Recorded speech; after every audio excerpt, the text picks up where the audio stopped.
각 가정에서 예배하시는 우리 모든 성도님들, 우리 올해 첫 번째 우리 3일 저녁에 수요 영성 집회 오신 모든 성도님들 환영하고 축복합니다. 오늘은 올해 첫 수요 영성 집회를 시작하면서 우리 위대한 신앙인들을 따라라는 주제로 성경에 있는 여러 인물들을 하나하나 살펴보면서 우리가 그 신앙의 본을 삼아 그 믿음의 길을 따라가는 주제로 삼았습니다. 그래서 오늘은 첫 번째 인물로 아담, 첫사람이죠. 바로 아담을 우리의 신앙의 본으로 삼아야 될 그런 모범으로 삼고 따라가고자 합니다.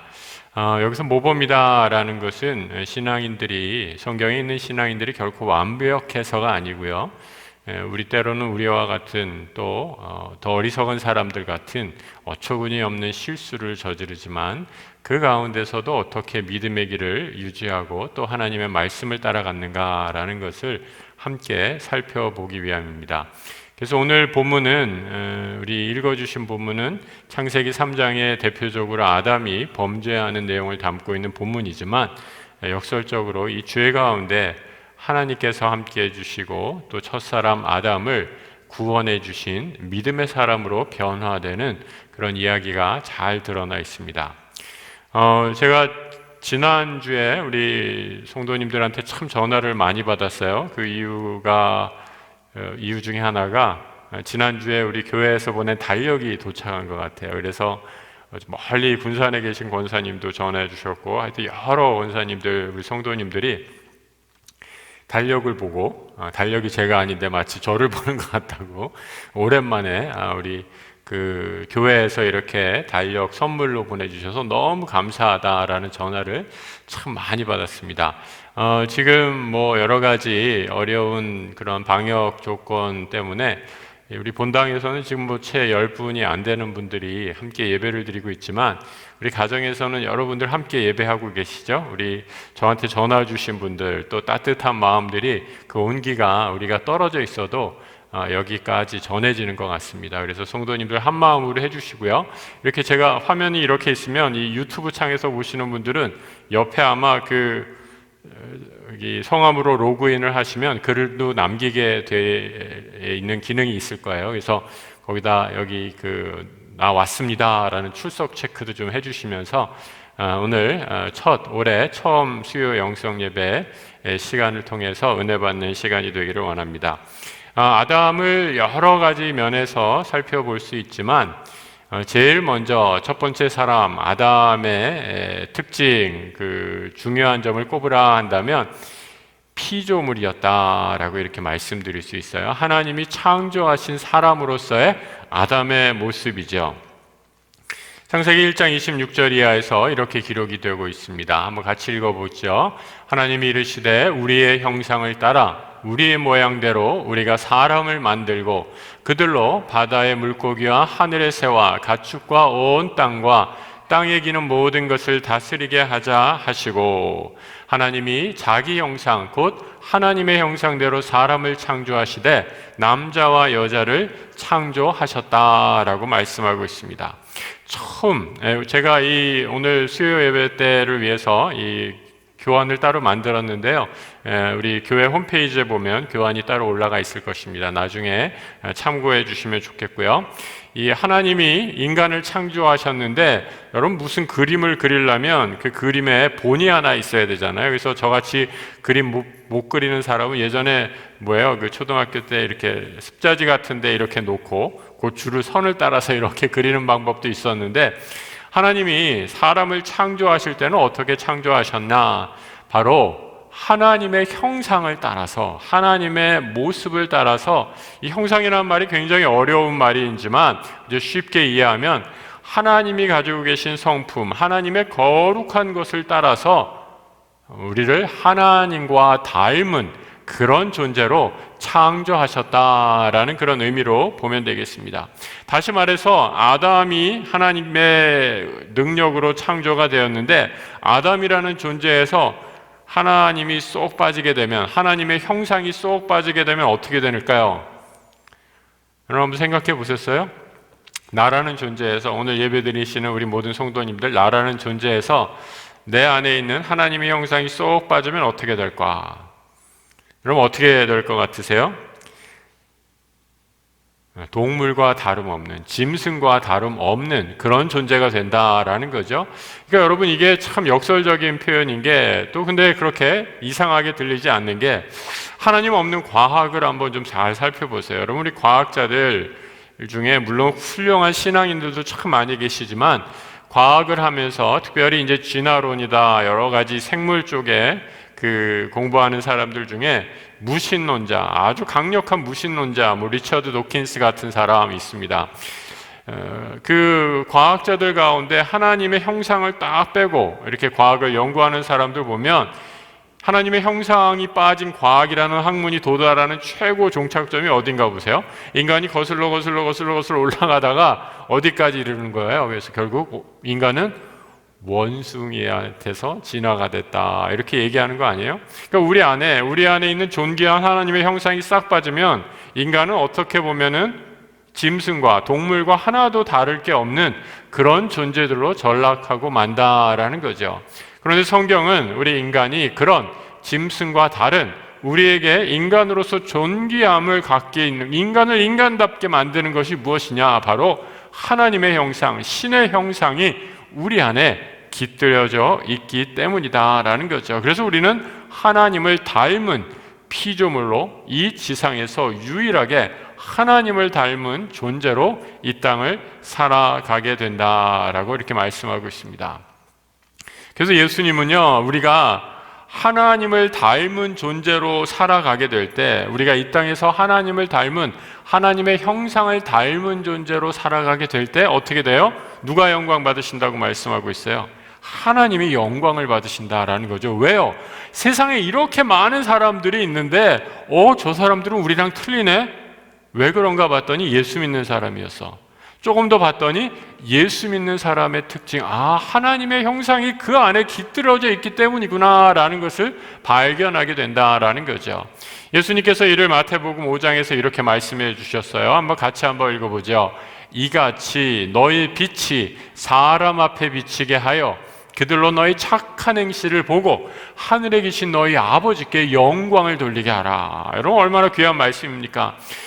지금 다 어렵고 힘든 세상이잖아요. 얼마나 힘들고 어려워요. 이렇게 힘들고 어려운 세상 가운데서 우리가 이 어려운 가운데서도 우리의 착한 행실을 통해서, 선한 행실을 통해서 세상을 살리고 사람을 섬기는 그런 귀한 모습들을 지속해 나갈 때 세상 사람들이 우리를 보고 어떻게 생각한다? 와, 저 사람들은 역시 예수 믿는 사람이라서, 바꾸어 말하면 하나님의 형상이 깃들여 있는 존재이기 때문에 역시 다르구나 라고 말하면서 하나님을 찬양하는 역사, 하나님께 영광을 돌리는 역사가 일어나게 된다라고 이렇게 말씀하고 있습니다. 오늘 이 밤에 우리가 함께 예배 드리실 때 우리의 삶 속에서, 우리가 모이지는 못한다 할지라도 여러분의 삶의 자리에서 내가 만나는 사람들에게 선한 행실을 베풀면, 아주 작은 것이라도 상관없어요. 그 작은 선한 행실을 통해서 하나님께, 사람들이 우리의 행실을 보고 하나님께 영광을 돌리는 놀라운 역사가 넘치시기를 우리 주님의 이름으로 축복합니다. 하나님은 또 인간에게 하나님의 형상을 부여하시고 인간에게 이 모든 세상을 다스리는 권세를 주셨다라고 이렇게 말씀하고 있어요. 아담에게 주신 권세이죠. 그런데 이 아담에게 주신 권세가 지금도 모든 인간에게 허락하신 귀한 권세다라는 겁니다. 소위 문화 명령이라고 신학적으로 표현을 하는데요. 우리 성경 구절을 통해서 읽어보죠. 1장 28절 이하입니다. 같이 읽어봅니다. 하나님이 그들에게 복을 주시며 하나님이 그들에게 이르시되 생육하고 번성하여 땅에 충만하라. 땅을 정복하라. 바다의 물고기와 하늘의 새와 땅에 움직이는 모든 생물을 다스리라 하시니라. 하나님이 이르시되 내가 온 지면에 씨 맺는 모든 채소와 씨 가진 열매 맺는 모든 나무를 너희에게 주노니 너희의 먹을 거리가 되게 하리라. 또 땅의 모든 짐승과 하늘의 모든 새와 생명이 있어 땅에 기는 모든 것에서는 내가 모든 풀을 푸른 풀을 먹을거리로 주리라 하시니 그대로 되니라.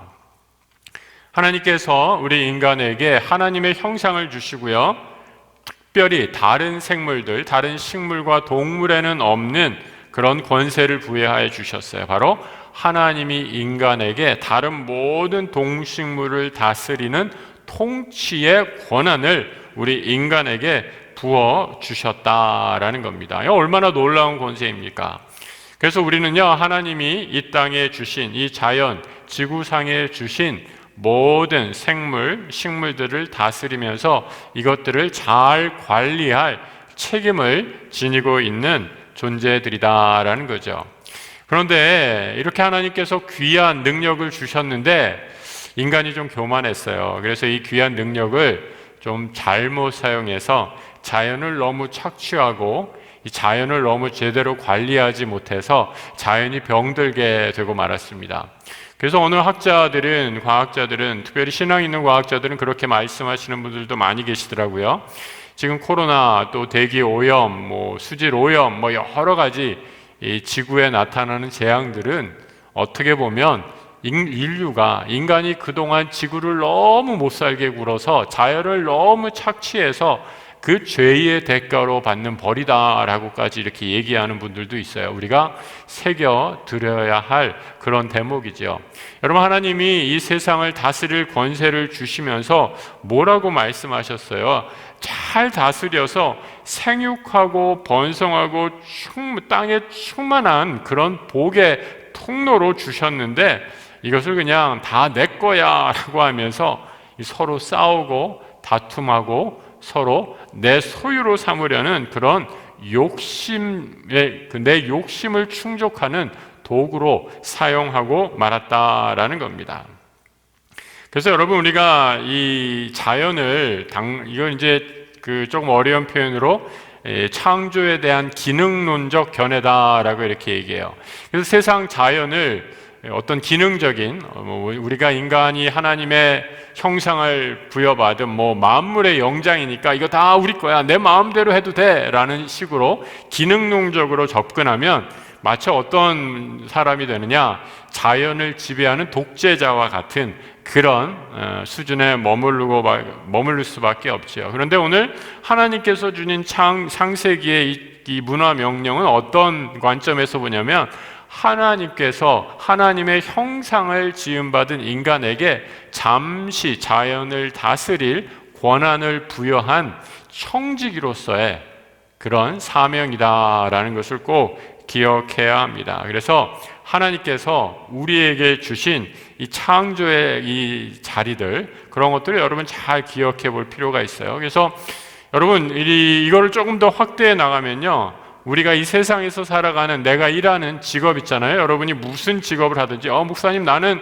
자연을 돌보는 일이랑 아무 상관이 없는 일을 하는데요, 이렇게 생각하실지 모르지만 아니에요. 우리의 삶이, 우리의 직업이, 우리가 어떤 일을 하든지 간에 모든 일들이 다 하나님께서 주신 이 세상을 관리하고 책임지는 그런 청지기로서의 삶을 살아갈 수 있다라는 거죠. 그래서 내 각자의 자리에서 하나님의 섬김, 하나님의 나에게 주신 섬김의 직분을 잘 드러내기 위해서 그 일들을 감당하는 좋은 성실한 태도가 필요하다라는 겁니다. 제가 인터넷을 이렇게 말씀을 준비하다가 보다가 재미있는 걸 발견했어요. 각 직업별로 어떤 직업군들마다 싫어하는 분들이 계시대요. 한번 잘 들어보세요. 의사가 제일 싫어하는 분들은 어떤 분이신지 아세요, 여러분? 알른이 죽겠다는 사람이래요. 우리 이 안에 오늘 성도님들이 계셨으면 빵 터졌을 텐데 이 침묵이 참 저는 괴롭네요. 아마 우리 인터넷에서 보시고 계신 분들 많이 웃어주세요. 산부인과 의사가 제일 싫어하는 사람은 어떤 사람이겠어요? 무자식이 상팔자라고 하는 사람. 그리고 한의사가 제일 싫어하는 사람은 밥이 보약이다 라고 이렇게 외치는 사람을 한의사가 제일 싫어하고, 학원 강사하시는 분이 제일 싫어하는 사람은 한 개를 가르쳐주면 10개를 아는 학생. 이 싫어한대요. 우리 여러분, 이 목사님들이 제일 싫어하는 성도는 어떤 사람인지 아세요? 저는 모르겠는데 거기서 그렇게 얘기하고 있어요. 제가 언제 이런 예화했는지 다 기억하고 말해주는 사람.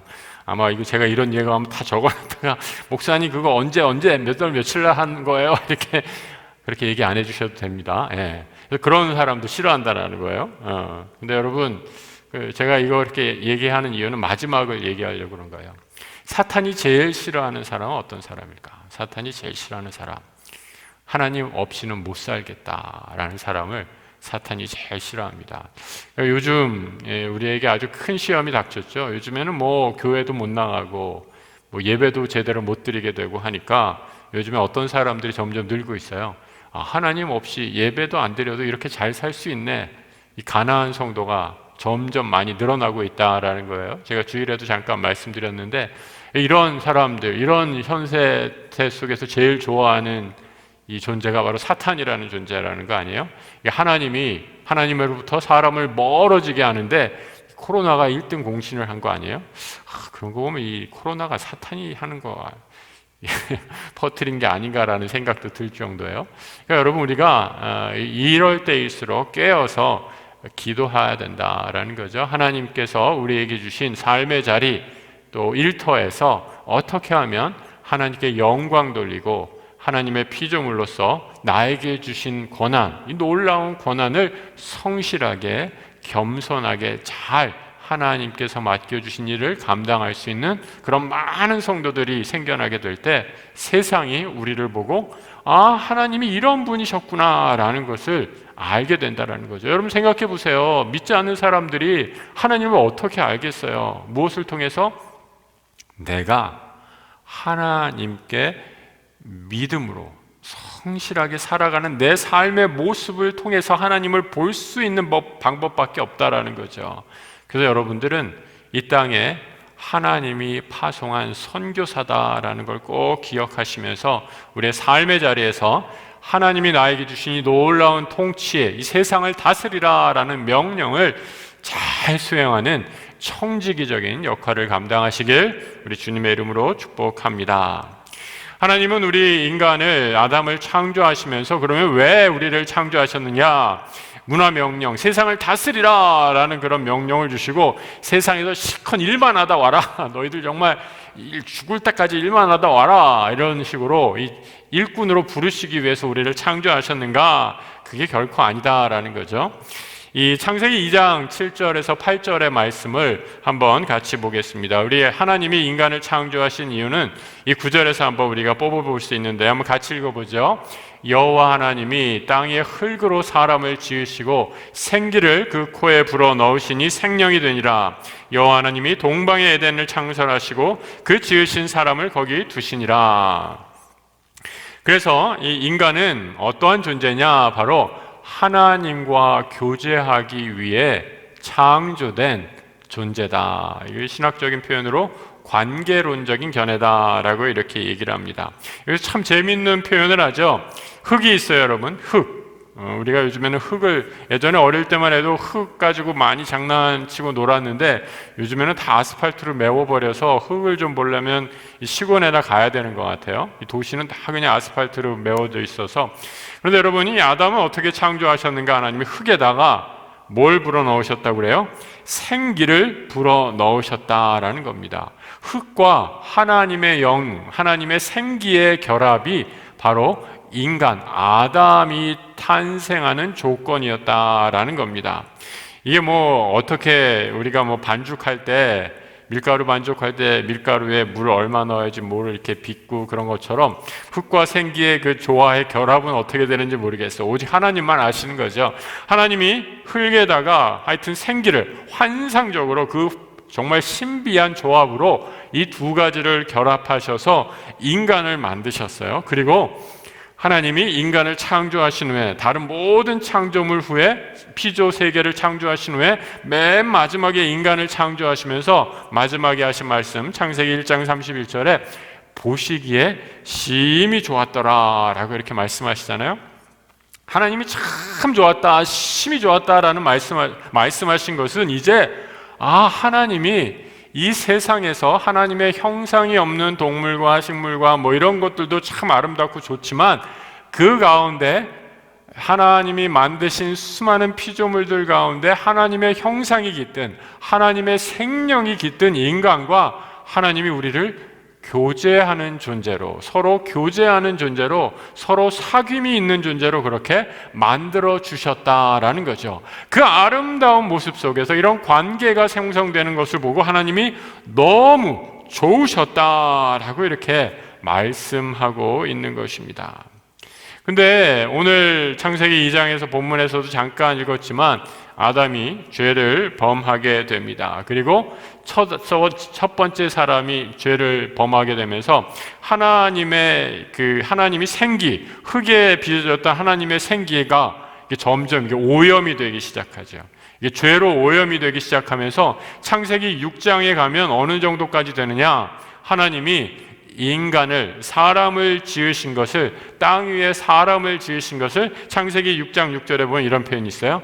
땅에 사람을 지으신 것을 한탄하셔서 마음에 근심하셨다라고 이렇게 말씀하고 있습니다. 하나님께 영광을 돌리고 나와 교제하자라고 만든 그런 피조물인 인간이 이제 교만하여져서 하나님을 대적하고 하나님을 떠나고 하나님 없이도 살 수 있다라고 이렇게 살아가고 있는 그런 죄의 모습을 보게 되었다라는 겁니다. 그래서 여러분, 이 예수님의 사역은요, 이 아담, 첫 번째 사람 아담이 이 저질렀던 모든 죄의 그 결과들을 다시 되돌리는 거예요. 다시 하나님께서 지으신 창조의 본연의 모습으로 돌리는 것이 바로 예수님, 두 번째 아담인 예수님의 사역이었다라고 이렇게 말씀하고 있죠.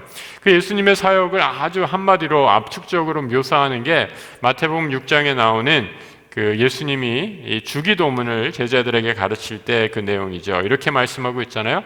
그러므로 너희는 이렇게 기도하라. 하늘에 계신 우리 아버지여, 이름이 거룩히 여김을 받으시오며 나라가 임하옵시며, 그 다음에 이렇게 마무리하고 있죠. 뜻이 하늘에서 이루어진 것 같이 땅에서도 이루어지이다.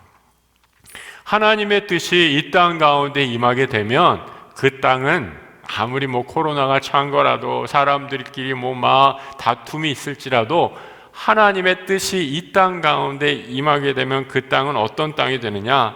힘이 좋은, 하나님이 보시기에 좋은 땅으로 변하게 된다라는 거죠. 여러분, 마찬가지예요. 이렇게 힘들고 어려운 상황 가운데서도 하나님의 뜻이 내 삶 가운데, 우리 오늘 예배 드리시는 각자 한 분 한 분의 삶 가운데 이루어지면 내 삶은 하나님 보시기에 아주 아름다운 그런 삶이 된다라는 겁니다. 여러분, 코로나가 시작이 되면서 요즘에 얼마나 많은 정신적인 문제를 호소하고 있는 분들이 많이 있는지 몰라요. 외로워졌어요. 막 만나지도 못해요. 막 대화, 얼굴도 못 보고 웃는지 화가 났는지도 모르고 무슨 말을 하는지도 모르고 사람의 감정이 마스크로 다 막혀 있어요. 그러니까 여러분, 사람들이 어떤 이 정신적인 질병이 지금 굉장히 많이 생긴다고 그러죠. 그럼 우리가 어떻게 해야 되는가? 여러분, 이때일수록 하나님, 서로가 서로를 바라보지 못하지만 하나님이 지금 천국에서는, 하나님은, 우리와 함께 계신 하나님은 마스크 쓰고 우리를 대하시는 분이 아니시잖아요. 하나님께 더 나아가서 하나님의 뜻이, 내 삶을 향한 하나님의 뜻이 무엇인지를 더 간절하게 구해야 합니다. 그렇게 될 때 내 삶이 아름다워지고 또 우리 가정, 내가 속한 이 가정이 아름다워지고 더 나아가 우리 약수교회를 향한 하나님의 뜻을 발견하게 될 때 우리가 이 어두운 세상 가운데 소금과 빛의 역할을 온전히 감당할 수 있게 될 줄로 믿습니다. 여러분, 그렇게 될 때 다시 이 어두웠던 세상이, 사람들이 다 소망을 잃고 있는 이 세상이 바로 우리를 통해서, 나 한 사람을 통해서, 우리 가정을 통해서, 우리 교회를 통해서 다시 생기와 삶과 소망을 회복하는 그런 놀라운 역사가 이루어지게 되는 거죠. 여러분, 그곳이 바로 하나님이 우리에게 허락하신 이 땅의 천국이다라는 겁니다. 하나님이 오늘 우리에게 그 귀한 사명을 맡기셨음을 꼭 기억하고 내 삶의 자리에서 하나님과 더 깊이 교제하고 내가 만나는 분들에게, 또 내가 속한 가정, 또 믿음의 공동체, 내가 일하는 곳, 바로 그곳에서 하나님의 뜻이 이루어 주옵소서 더 간절히 기도하고 나아가는 우리 성도들 되시기를 축복합니다.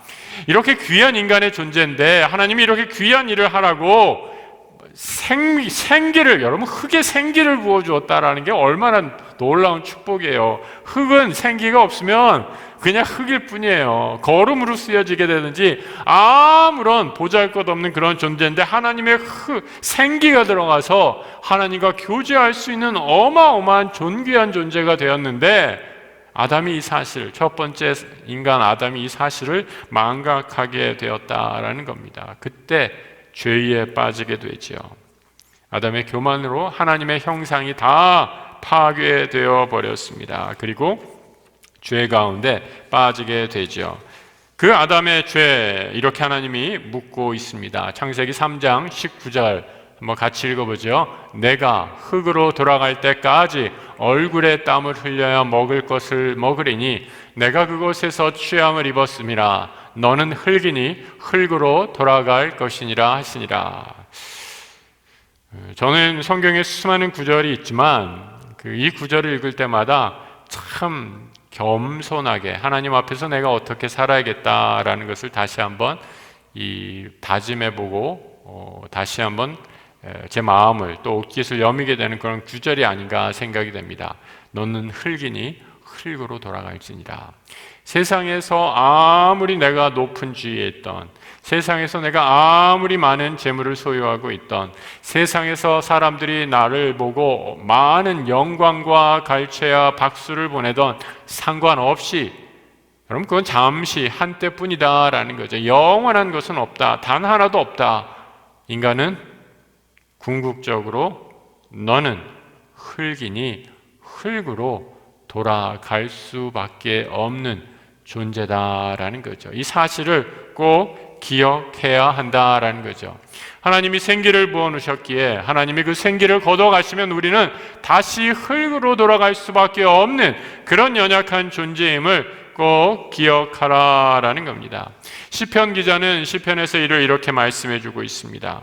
아버지가 자식을 궁휼히 여김같이 여호와께서는 자기를 경외하는 자를 궁휼히 여기시나니 이는 그가 우리의 체질을 아시며 우리가 단지 먼지뿐임을 기억하심이로다.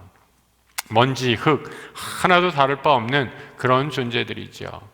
그런데 하나님이, 여러분, 이 죄에 빠진 인간, 흙으로 돌아가고 먼지와 같은 존재인 이 인간, 하나님을 불순종한 인간, 마땅히 죄를 받아서 싸도 죄를 받아도 싼 그런 인간 아담, 첫사람 아담을 하나님이 어떻게 여기셨다고요?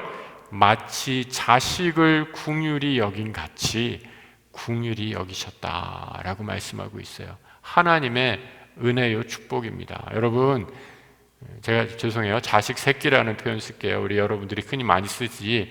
자식 놈이 아무리 속 시겨봐요.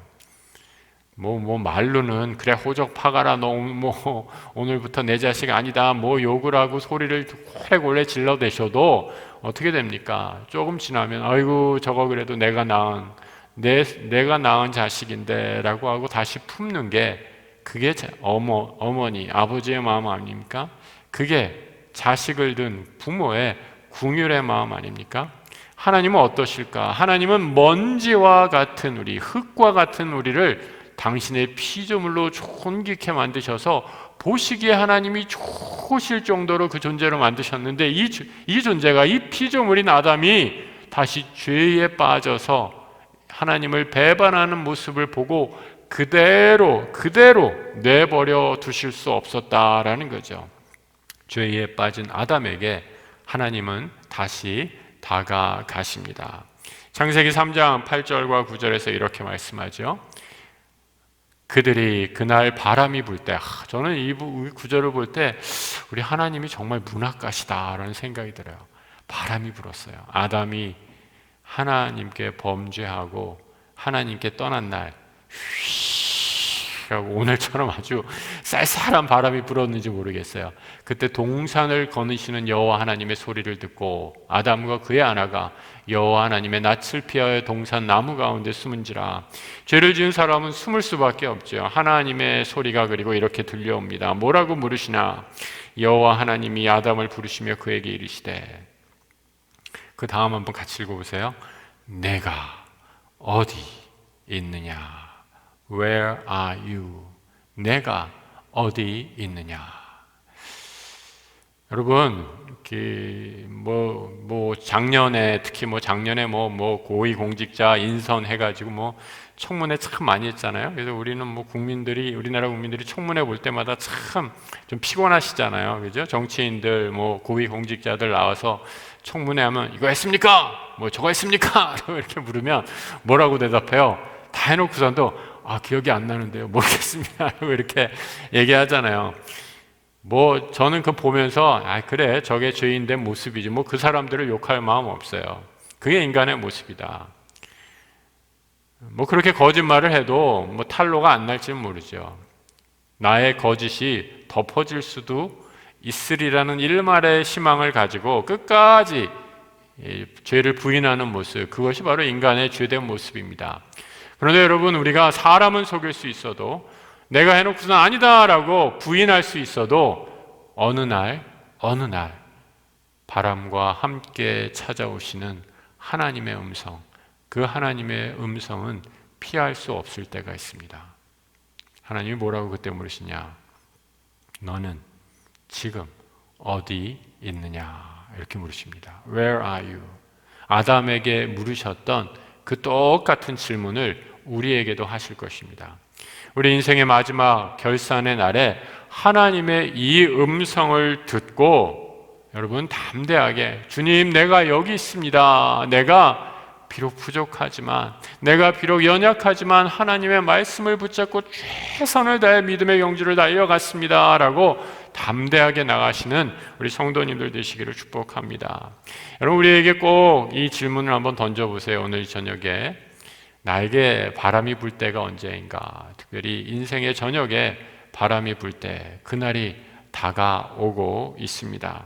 그런데 여러분, 참 감사한 것은요, 아까 우리가 말씀에서 읽었던 것처럼 그날 밤까지 하나님께서 기다려 주셨다라는 거예요. 여기 그날 바람이 불 때라는, 제가 왜 밤이라고 얘기하냐면 히브리 원어 성경을 보면 밤에 바람이 불 때라는 이 저녁이라는 표현이 분명히 있어요. 아담과 하와가 낮에 해가 중천에 떴을 때 사과가 보암직도 하고 먹음직도 해서 따먹었을지 몰라요. 그래서 그 사과를 따먹고 배 두들기면서 맛있다, 이렇게 맛난 사과 처음이야 라고 이렇게 좋아했을지도 모르죠. 하나님이 바로 그냥 이놈들 하고 번개 천둥을 내려서 그들을 벌하신 것이 아니라 저녁 때까지 기다리셨어요. 해가 질 때까지 기다리시고 마침내 어둑어둑해졌을 때 바람을 통해서 아담에게 물어보십니다. 하와에게 물어보시죠. 내가 어디 있느냐? 저녁까지 기다리십니다. 여러분, 오늘 저녁에 한번 생각해 보세요. 하나님은 나를 얼마까지 기다리셨는가? 어떤 분이 그런 말씀하시더라고요. 이 자리에 청년인 분 계십니까? 혹시 20, 30대 청년이신 분들이 오늘 예배 드리시는 분들 계십니까? 하나님이 20년, 30년 동안 여러분을 기다리고 참으셨습니다. 이 자리에 혹시 장년이신 분 계십니까? 40대, 50대이신 분 계십니까? 하나님이 여러분을 40년, 50년 동안 참으셨습니다. 이 자리에 노년이신 분 계십니까? 하나님, 나이가 70, 80대이신 분들 계십니까? 연세가 7, 80 되도록 하나님은 70년, 80년 동안 여러분을 참고 기다렸습니다. 바로 내 나이만큼 하나님은 끝까지 기다리셨다라는 거죠. 그리고 그 기다리시고 이 죄인이 그대로 다시 흙으로 돌아가는 것을 막고자 하나님이 다시 찾아오셔서 공의와 사랑으로 덮어주시고 아담을, 하와를, 첫 번째 사람을 다시 주의 복음으로, 말씀으로 살려주신다라는 겁니다. 그래서 여러분, 우리 혹시 이 가운데 그런 분들 계세요? 가끔 보면 목회자로 성도님들과 만나서 상담해 보면 과거에 지은 죄 때문에 참 힘들어 하시는 분들이 계세요. 목사님, 제가 사실은요 이렇게 시작하죠. 아무에게도 얘기하지 않은 건데, 아무에게도 하지 않은 건데 목사님만 알고 계세요 하면서 쭉 얘기하는데 얘기를 이렇게 들어보면 한참 전의 일이에요. 한참 전의 일인데 그 일, 그 죄의 굴레에서 아직도 헤어나오지 못하고 그 죄가 꽉 그 성도님을 잡고 있는 것을 보게 됩니다. 여러분, 하나님 앞에, 하나님의 이 놀라운 자비와 사랑과 긍휼 앞에 용서받을지 못할 죄는 없다라는 것을 꼭 기억하시기 바라요. 내가 아직도 그 지난날에 지은 죄 때문에, 내 지난날에 지은 허물 때문에 아직도 그 죄와 허물에 사로잡혀 있다면, 여러분, 정확하게 얘기하면 아직 그분은 하나님의 복음을, 하나님의 구원의 은혜를 온전히 깨닫지 못했다라는 증거입니다. 이를 꼭 기억하시고 나를 구해주시고 나를 살려주시고 나를 존귀하게 하시는 하나님의 은혜의 보좌로 나아가시는 이 밤 되시기를 축복합니다. 아담이 죄를 지었지만 하나님이 어떻게 다시 아담을 구원하시는가? 이걸 이제 그 구약 성경에 나오는 원복음이다라고 이렇게 얘기해요. 그 이제 복음하면 가스펠이라고 해서 보통 우리가 신약 성경에만 있는 것으로만 생각하는데, 그래서 마태, 마가, 누가, 요한복음을 가리켜서 사복음서라고 이렇게 얘기하는데, 여러분 사실 신학적으로 보면 창세기에도 이 복음이 녹아 들어가 있습니다. 그래서 이것을 원복음이다라고 이렇게, 어떤 신학자들은 원시복음이다 이렇게까지 표현을 하죠. 창세기 3장 14절 이하의 말씀입니다. 아담이 범죄한 후에 하나님이 아담과 또 뱀을 벌하시는 내용이죠. 한번 천천히 같이 읽어보겠습니다. 여호와 하나님이 뱀에게 이르시되 내가 이렇게 하였으니 네가 모든 가축과 들의 모든 짐승보다 더욱 저주를 받아 배로 다니고 살아있는 동안 흙을 먹을지니라. 내가 너로 여자와 원수가 되게 하고 내 후손도 여자의 후손과 원수가 되게 하리니 여자의 후손은 내 머리를 상하게 할 것이요 너는 그의 발꿈치를 상하게 할 것이니라. 여기까지만 한번 먼저 읽어보죠. 제가 사실은 여기 프린트물에는 요 구절을 밑줄을 쳐서 드렸는데요. 여기서 보면은 내가 너로 여자와 원수가 되게 하고 그 다음에 내 후손도 여자의 후손과 원수가 되게 하리라 라고 이렇게 얘기하고 있습니다. 이 우리말의 여자의 후손이라고 번역한 원문의 의미는 어떤 뜻이냐라면 한 남자가 라는 뜻이에요. 다시 바꾸어서 읽으면 내가 너로 여자와 원수가 되게 하고 한 남자가 너와 원수가 되게 하겠다라는 말이에요. 그러니까 여기서 한 남자는 누구를 뜻하는 거겠어요? 예수 그리스도를 뜻하는 거죠.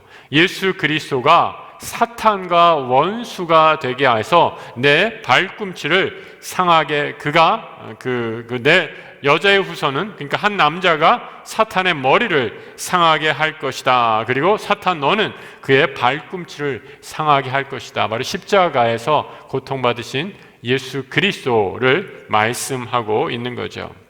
그래서 이 성경의 번역본 가운데 이 시브리말을 헬라 말로 번역했던 이 70인역을 보면 아예 이 구절을 원문의 의미를 잘 살려서 이렇게 아예 번역을 했어요. 하와의 후손 중 한 아들이라고 해서 분명히 예수 그리스도를 지시하는 내용으로 분명하게 말씀을 하고 있는 것을 보게 됩니다. 그러니까 여러분, 이 구약 성경 왜 원복음 혹은 원시복음이라고 하느냐? 우리가 읽어서 살펴본 것처럼 예수 그리스도를 통한 복음의 계획이 하나님께서 첫사람 아담이 범죄해서 하나님께 죄를 지었던 그 순간부터 하나님께서 이미 예수 그리스도를 통한 복음의 계획, 구원의 계획을 아무도 모르게 하나님만 아시도록 계획하고 계셨다라는 거죠. 이것이 바로 창세기 3장에 구체적으로 드러나 있기 때문에 이것을 가리켜 원시복음이다 혹은 원복음이다 라고 이렇게 말씀하고 있는 것입니다. 그래서 하나님은요, 우리를 흙에서 와서 흙으로 돌아가게 그렇게 그대로 내버려 두신 분이 아니라 다시 우리의 육신은 그렇게 갈지 모르지만 다시 흙에서 와서 흙으로 돌아가지만 우리의 영혼은 영원한 나라, 하나님의 나라로 다시 우리를 이끄시기 위하여 우리를 구원의 계획을 만들어 놓고 계셨다라고 이렇게 말씀하고 있는 것입니다. 그래서 오늘 첫 번째 신앙인인 아담의 이야기를 한번 쭉 살펴봤는데요. 이 바울은 고린도서에서 이 아담을 가리켜서 첫 아담이라고 아예 이렇게 얘기하고, 아담의 후손, 아까 오늘 이 복음 창세기에서 말한 여자의 후손을 가리켜서 예수 그리스도 두 번째 아담, 예수 그리스도를 두 번째 아담으로 그렇게 분명히 지칭을 합니다. 그래서 이 창세기에서 나오는 첫 번째 아담과 바울이 고린도후서에서 보는 두 번째 아담을 제가 한번 표로 정리해 봤는데 이런 구도가 형성이 되죠. 첫 번째 아담은 심판하는 아담이었다면 둘째 아담은 구원하는 아담이었다라는 거고요. 첫 번째 아담은 에덴에서 쫓겨나는 아담이었다라고 하면 둘째 아담은 다시 천국으로, 우리를 다시 에덴 동산으로 천국으로 인도하시는 그런 아담이다라는 거고요. 첫 번째 아담은 하나님의 형상에서 훼손된 거룩한 우리 하나님의 형상을 훼손한 아담이었다면 두 번째 아담 예수 그리스도는 끝까지 십자가에 죽기까지 순종하심으로 하나님의 우리에게 주신 거룩한 형상을 다시 회복해 주신 아담이었다라는 거고요. 첫 번째 아담은 옛사람이었다면 이제 예수 그리스도를 통한 두 번째 아담은 그리스도, 올해 우리 표어죠. 그리스도의 장성한 분량까지 계속 자라가야 할 새 사람으로 우리를 지금도 창조하고 계신 새 사람에 이르게 하시는 아담이시다라고 바울이 말씀해 주고 있습니다. 그래서 여러분, 우리가 이 아담의 모습을 통해서 하나님이 우리를 얼마나 사랑하고 계시는가, 또 하나님이 예수 그리스도를 통해서 우리에게 계획하고 예비하신 구원의 계획이 얼마나 놀라우신가라는 것을 다시 한번 확인하는 그런 시간이 되었으면 좋겠습니다. 마지막으로 제가 두 구절 정도 뽑아봤는데요. 한번 같이 읽고 마무리하도록 하겠습니다. 고린도전서 15장 45절, 바울이 여기서 아담, 첫사람, 그리고 아담, 두 번째 아담을 분명히 구분하고 있죠. 같이 읽어봅니다. 기록된 바 첫사람 아담은 생령이 되었다 함과 같이 마지막 아담은 살려주는 영이 되었나니. 참 재미있는 표현이죠. 아까 말씀드린 것처럼 첫 번째 아담은 흙에다 하나님의 영이 이렇게 들어와서, 이게 이제 첫 번째 아담은 그냥 받기만 한 거예요. 그렇죠? 그냥 아무것도 없는 흙에 하나님의 영, 생기가 들어와서 사람이 된 거 아니에요? 그런데 두 번째 아담인 예수 그리스도는 어떤 아담이신가? 마지막의 아담, 두 번째 오신 아담 예수 그리스도는 살려주는 영, 우리를 죽음에서 구원하시고 죄에서 구원하시고 지옥에서 구원하실 살려주시는 생령이 되셨다라고 말씀해 주고 있는 것입니다. 그래서 우리 예수 그리스도를 우리 주인으로 모시는 모든 사람들은 바로 이 두 번째 아담이 이룩해 주신 구원의 역사에 동참하는 축복을 얻게 된다라는 거죠. 로마서 8장에서는 이렇게 표현하고 있습니다. 같이 한번 읽어보죠. 하나님이 미리 아신 자들을 또한 그 아들의 형상을 본받게 하기 위하여 미리 정하셨으니 이는 그로 많은 형제 중에서 맏아들이 되게 하려 하심이라. 이제 예수님이 큰아들 되셔서, 큰 형님 되셔서 예수의 뒤를 따라 예수의 영을 받은 모든 사람들이 그 하나님의 형상을 다시 회복하고 하나님 나라에 들어가는 축복을 얻게 되었다라고 선포하고 있습니다. 여러분, 그래서 우리가 이 시간 우리가 얼마나 힘든 게 많으세요? 그런데 그 어떠한 힘들고 어려운 점이 있어도 우리를 향하신 하나님의 놀라운 구원의 계획, 또 원복음에 드러난 하나님의 놀라운 긍휼의 은혜를 생각하면 다시 한번 우리의 가슴이 뜨거워지고 하나님을 향한 사랑, 또 믿음 안에서 두 번째 아담인 예수 그리스도를 닮아가고 쫓아가야겠다라는 신앙의 용기가 불끈불끈 솟아오를 줄 믿습니다. 그런 밤 되시죠? 꼭 이 마음, 오늘 말씀을 통해서 첫 번째 우리의 신앙의 롤 모델, 물론 하나님께 불순종하고 죄를 지어서 타락, 이 인간이 어쩔 수 없는 타락, 이 원죄에 빠졌지만 그 원죄에서 다시 회복시켜 주시는 하나님의 은혜, 이 두 번째 아담 예수 그리스도를 우리가 바라보면서 우리는 이제 첫 번째 아담이 아니라 두 번째 아담으로 이 세상에 오신 예수 그리스도만을 바라보고 믿음의 길을 걸어가는 참으로 복된 성도들, 믿음의 사람들, 또 하나님 나라의 용사들 다 되시기를 우리 주님의 이름으로 축복합니다. 함께 잠깐 기도했으면 좋겠습니다. 오늘 말씀을 생각하면서 여러분, 아담 어떻게 생각하십니까? 우리를 죄에 빠지게 해서 원죄에 빠지게 했다라고만 생각하셨습니까? 하지만 이 아담의 모습을 통해서 이 아담이 바로 우리와 같은 존재였고, 우리와 같은 연약한 인간이었고, 우리와 같은 교만하고 또 실수할 수밖에 없는 인간의 모습임을 너무나 그대로 보여주고 있습니다. 그런데 하나님, 바로 그 인간, 연약한 인간을 끝까지 사랑하시고 긍휼히 여기셔서 그 창세 때부터 우리를 위해 구원의 계획을 마련하시고 둘째 아담 예수 그리스도를 예비하셨음을 바라보며 참으로 감사와 영광과 찬송을 돌리지 않을 수 없습니다. 그 주님이 우리의 신앙의 참된 목표 되십니다. 힘들고 어려울 때일수록 더욱더 그 주님 십자가의 예수 그리스도를 바라보면서 우리가 주님 걸어가신 그 길을 따라 우리도 믿음의 장성한 분량에까지 자라도록 힘쓰는 우리들이 되겠습니다 라고 다짐하면서 이 시간 함께 기도의 자리로 나아가겠습니다. 함께 기도하겠습니다. 수요 영성 예배로 하나님 앞에 올리게 하시니 감사합니다. 말씀을 통해 첫사람 아담을 통해 보여주신 귀한 은혜의 말씀 기억하게 하시고, 하나님 우리 삶의 생명의 길로 오신 둘째 아담 예수 그리스도를 다시 한번 붙잡고 일어나는 우리 모든 성도들 되게 하여 주옵소서.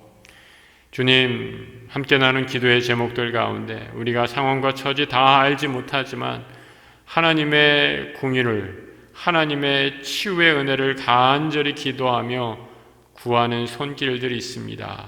주여 불쌍히 여겨 주셔서 주님 아픈 몸 나음을 입을 수 있게 도와주옵소서. 병든 몸으로 오랫동안 지치고 힘들어서 마음마저 무너지고 있는 성도들 있다면 주여 찾아가 주셔서 그 몸에 주의 생기를 불어넣어 주셔서 다시 한번 소망으로 감사와 기쁨이 넘치도록 주여 인도하여 주시고 새 힘을 허락하여 주시옵소서. 작년 한 해 참으로 어렵고 힘든 일들이 많이 있었지만 하나님 올 한 해 아무리 힘들고 어려워도 또 많은 것들이 힘들 것을 예상하지만 우리의 생명이요 길이요 진리 되신 예수 그리스도만을 바라보고 나아가길 원합니다. 주님, 우리가 주님만을 바라보고 나갈 때에 우리의 영원하신 나침판 되어 주시고 우리가 길을 잃지 않는 천국에 가는 그 시간까지 나와 항상 함께하여 주옵소서. 올해부터 시작한 수요 영성 예배 매주 수요일마다 각 가정에서 예배할 때마다 더 큰 은혜와 하나님의 거룩한 뜻이 밝히 드러나는 놀라운 은혜와 축복 허락해 주실 줄 믿사오며, 지금은 우리 주 예수 그리스도의 은혜와 우리 하나님 아버지의 크고도 놀라우신 사랑하심과 성령님 우리 안에 역사하시고 교통하심이 우리의 참된 구세주 되신 둘째 아담 예수 그리스도를 마음에 모시고 더욱더 믿음의 길 걸어가기로 다짐하는 흩어진 모든 성도들 위해 지금부터 영원토록 함께 하시기를 간절히 축원하옵나이다. 아멘.